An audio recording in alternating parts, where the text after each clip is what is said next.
The rain had been falling for hours, unrelenting, drenching the wide expanse of the Wyoming prairie. Calder Northwoods Ranch, which stretched far and wide, now appeared more like a place lost in time, untouched, forgotten, and slowly being consumed by the relentless storm. The wind howled in the distance, forcing the droplets to sting Calder's face as he rode his horse along the muddy trails back to his home.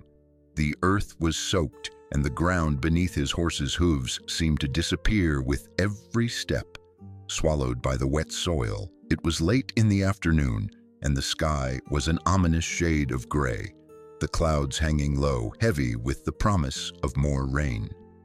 The ranch house, a large stone structure built to withstand Wyoming's brutal winters, sat in the distance, its outline barely visible through the mist.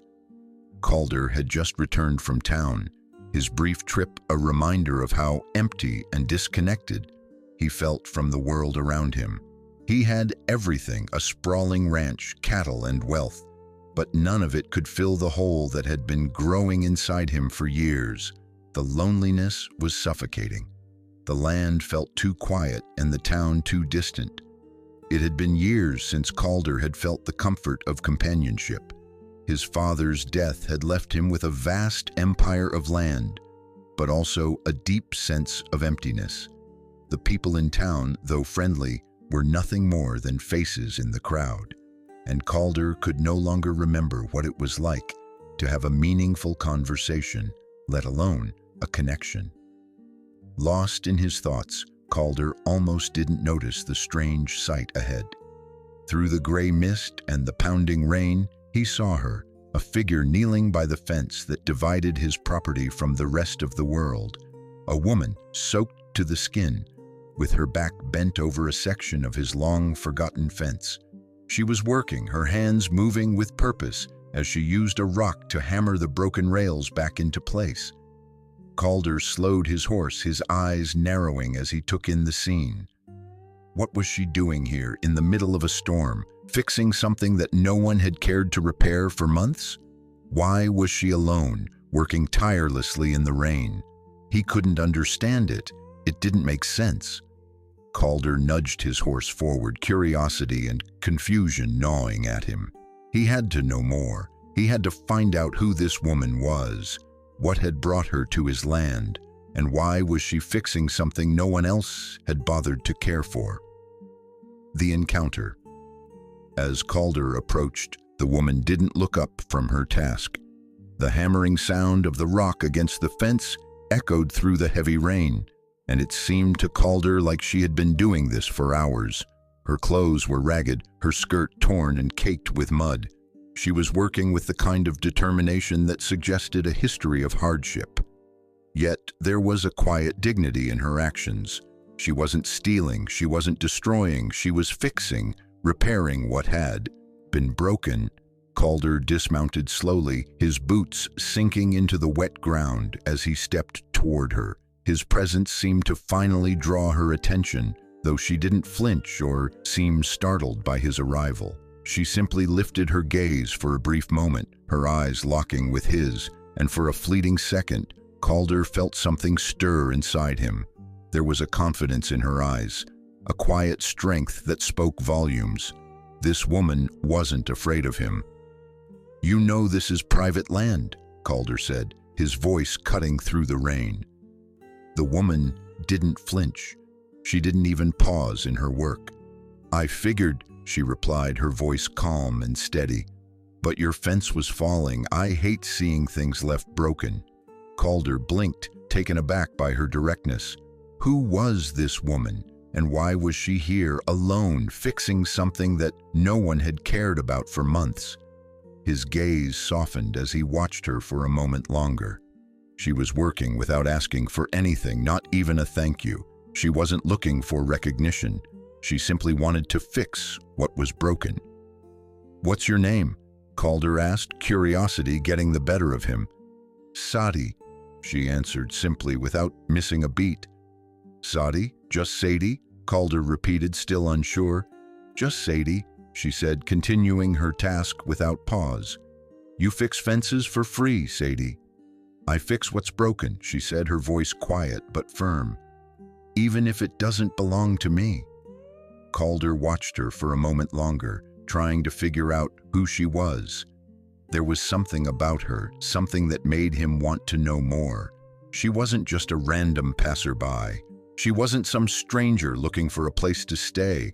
She was here because she felt compelled to be here, compelled to fix something, even if it didn't belong to her. And there was something in that, a kind of quiet rebellion, a refusal to accept broken things as they were. She wasn't just working on a fence, she was trying to put things right. "Do you have somewhere to go?" Calder asked, his voice gentler now. She hesitated for a moment, as if weighing her words. When she finally spoke, it was with a soft, dry smile. "I used to. Now I fix other people's fences."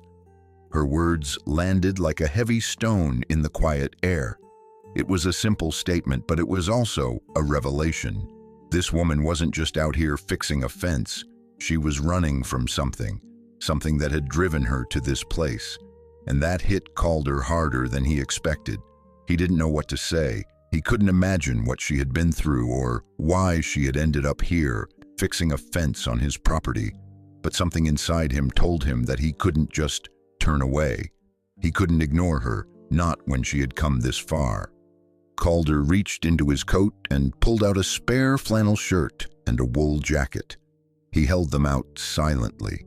She looked at them for a long moment before taking them, wrapping herself in the warmth without a word of thanks. "You'll freeze out here," Calder said quietly. "There's a fire inside. Come in, warm up, but just for the night." Sadie looked at him, her eyes calculating, as if trying to measure whether he meant what he said or if there was something more to his offer. Finally, she nodded. "Fair enough," she said, and together they walked toward the house, the rain still falling heavily around them. The first night inside, the warmth of the fire from the hearth welcomed them. The crackling of the flames was a stark contrast to the fierce wind that howled outside.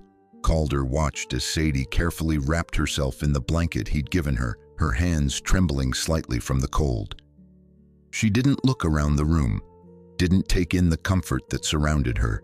Instead, she sat quietly by the fire, her face expressionless, her thoughts hidden behind the shield of silence she had built around herself. Calder had offered her a roof for the night, but he sensed it was more than just shelter that she needed. There was a quiet storm in her eyes, one that he couldn't quite understand. She wasn't asking for help, but she wasn't pushing it away either. She had accepted his offer, but she had done so without a word of gratitude, without even acknowledging his kindness. It wasn't ungratefulness, Calder realized. It was simply who she was. She had learned to survive on her own terms, and no one could take that from her. Sadie didn't ask for anything more, and Calder didn't offer anything else. He sat at the table, his coffee cup in his hand, watching her from across the room.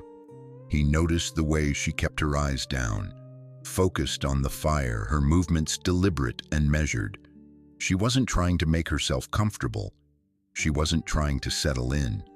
She was simply existing, as though she had learned long ago not to expect anything more than what was necessary to survive. The quiet stretched between them, comfortable in its own way. Calder felt the weight of the silence, but he didn't mind it. He was used to solitude. He had lived his life in the quiet of the ranch for years, but tonight, with Sadie in his home, the silence felt different. It felt alive, as if the space between them was filled with the unspoken understanding that they both carried burdens they didn't want to share. Finally, after what seemed like hours, Calder spoke. "What happened to you, Sadie?" She didn't look up from the fire, her voice quiet but steady. "I'm just someone fixing what's broken." The simplicity of her answer left Calder silent for a moment. He wanted to ask more, wanted to know everything about her, but he knew that pushing her would only make her retreat further into herself. So he let the silence stretch, and in that silence he felt an understanding pass between them. She wasn't looking for answers. She wasn't looking for sympathy. She was just here, in this moment, fixing what was broken, just like she had done with the fence outside. The morning after Calder woke early the next morning, as the first rays of light began to creep over the horizon. The storm had subsided, but the air was still thick with humidity, the ground slick and muddy from the rain. He stepped outside, coffee in hand, ready to start his day. But what he found outside stopped him in his tracks. Sadie was out there again. The fence, the same one she had been working on the day before, was now nearly complete. It was no longer sagging or broken. It stood straight, sturdy, as if it had been meticulously fixed. Her hands, once raw and shaking from the cold, now moved with precision, each nail hammered in with careful, deliberate force. Calder stood there for a moment, watching her work. He hadn't expected her to stay, let alone continue her task. She had come into his home the night before, accepted his shelter without a word of thanks. And now she was outside, working as though she belonged there. She had not asked for anything, no food, no comfort. She had simply worked. He approached her cautiously, stepping lightly in the soft mud, trying not to startle her. As he got closer, Sadie paused in her work and looked up. Her green eyes met his, sharp and unflinching. The rain had stopped, but the ground was still wet, and the storm clouds were slowly clearing, revealing patches of blue sky. "I thought I said you'd be gone by morning," Calder said, his voice soft but surprised. Sadie didn't stop what she was doing. Instead, she answered, her voice steady and calm. "I figured I'd settle my dues first," she said without hesitation. "For the roof, for the fire, for the dry socks I didn't wear. Work for a place to sleep. Seems fair." Her words hit Calder harder than he had expected. She wasn't looking for charity. She wasn't here to take something from him. She was simply doing what she knew how to do, fixing what was broken, paying back what she had been given. It was a humbling moment for Calder, who had spent his entire life surrounded by wealth, yet never truly understanding what it meant to live without. Sadie wasn't just fixing a fence. She was fixing something deeper, something within herself that perhaps only she could understand. And Calder realized in that moment that she wasn't just working for him, she was working for herself. The conflict days passed, and the quiet routine of life on the ranch continued. Calder and Sadie settled into an unspoken rhythm, each person doing their part, each respecting the other's space without saying a word. They worked together but apart, Calder tending to the land and the cattle, and Sadie taking care of the horses and fixing anything that needed attention. Despite the silence between them, there was something growing in the air, something unspoken. Calder noticed the way Sadie moved, graceful yet strong. She had a way with the horses, a quiet confidence in everything she did. And slowly, without even realizing it, Calder began to rely on her. The ranch seemed to be thriving under their combined efforts. But despite this growing connection, tension had started to build. It was subtle at first, small moments where their eyes lingered a little too long, or where their words were just a little too sharp. Calder found himself growing frustrated with Sadie's independence, her refusal to ask for help or even acknowledge when she needed it. He couldn't understand it. Why wouldn't she let him help? Why wouldn't she let him in? Then one day, the tension finally broke. Sadie made a mistake with the horses. A young colt had broken free from the pen, and Calder, enraged, stormed into the barn. The colt was running wild, kicking up mud and dust in every direction. Calder's heart pounded as he rushed to the pen, his temper flaring. "What the hell do you think you're doing?" he shouted, his voice booming through the barn. Sadie looked at him, calm and composed. "I figured you figured wrong," she replied, not even flinching. "They're not dogs. They don't get to roam just because they're bored." Calder's anger flared. "One of them could have broken a leg," he snapped. You can't just let them roam wild like that." Sadie didn't back down. "I work every damn hour. The sun is up. I don't take a thing from you I haven't earned." Her words stung, hitting Calder harder than he expected. He knew his temper had gotten the best of him, but something inside him still wanted to lash out. Something about Sadie's quiet, defiant strength made him feel vulnerable, and he hated it. "You work for everything," he said, his voice tight with frustration. "But maybe you don't need to act like you're alone all the time." Sadie stepped forward, her eyes narrowing. "Maybe I don't need anyone," she said. "I've survived just fine on my own." The silence that followed was thick with tension. Calder stared at her, his chest heaving, unsure of what to say. For a long moment, neither of them moved. The colt, still wild, stood between them, pawing at the ground, sensing the storm that had passed between the two humans. And then, just as quickly as it had come, the tension faded. Calder realized that the argument wasn't just about the horses. It was about something deeper. It was about trust, about the walls they had both built around themselves. "I didn't mean that," Calder said finally, his voice softer. "You don't have to do everything alone." Sadie didn't answer, but her expression softened, just for a moment. She nodded, then turned and continued with her work. Calder stood there for a moment, his heart still racing, unsure of what had just transpired. But one thing was clear: the walls they had built were slowly beginning to crumble. The backstory.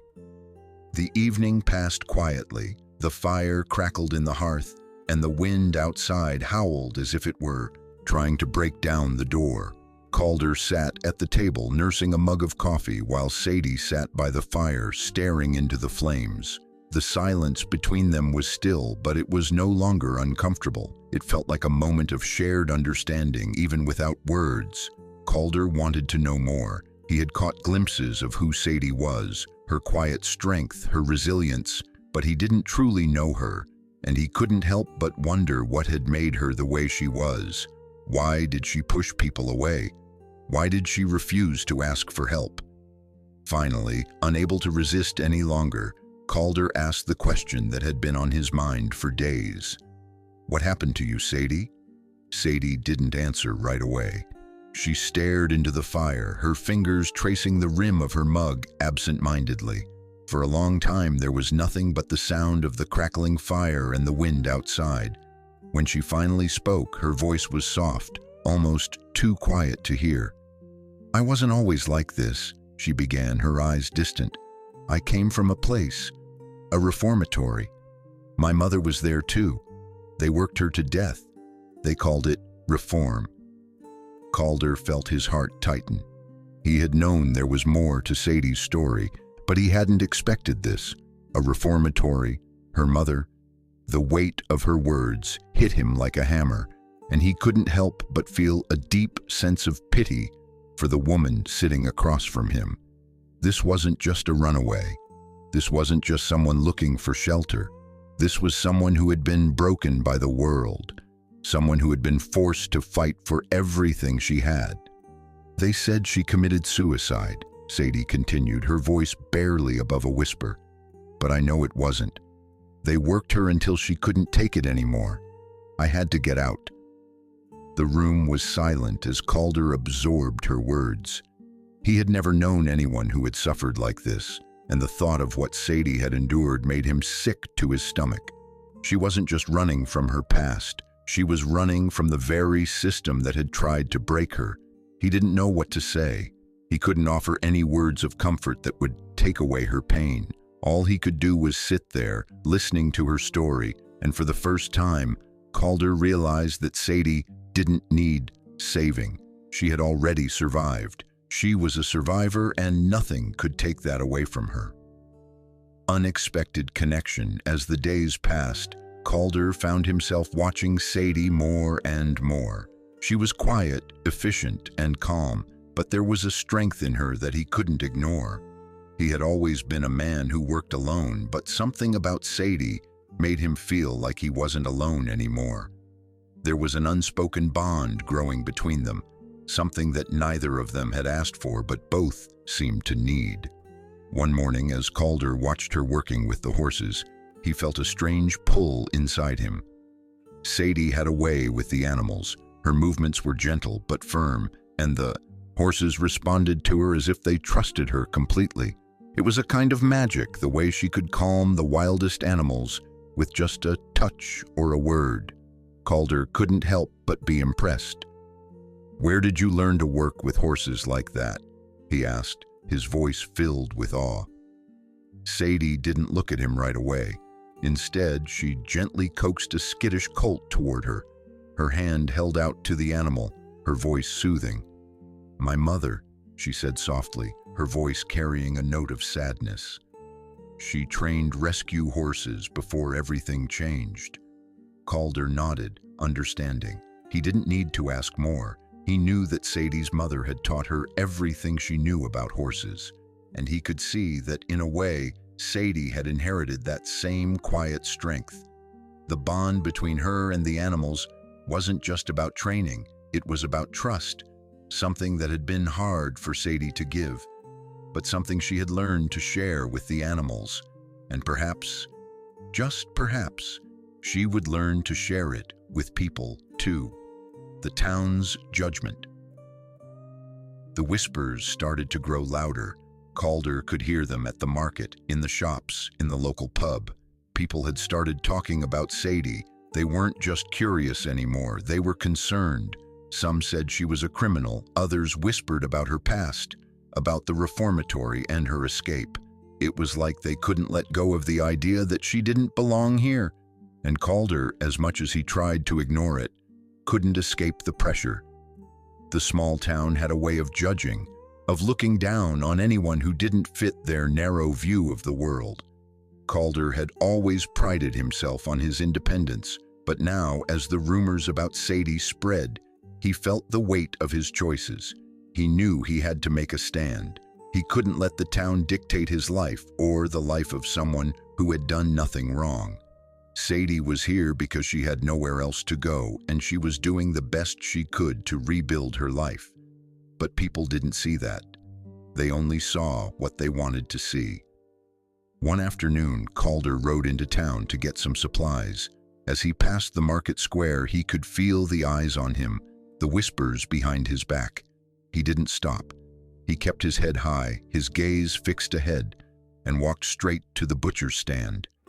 "I hear she's still in your home," the butcher's wife said softly, her voice filled with quiet judgment.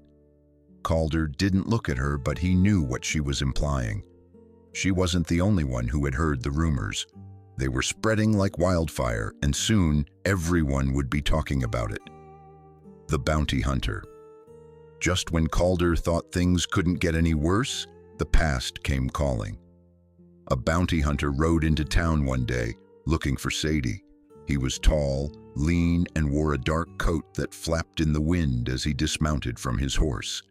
The man flashed a badge that caught the light, and Calder felt his stomach twist.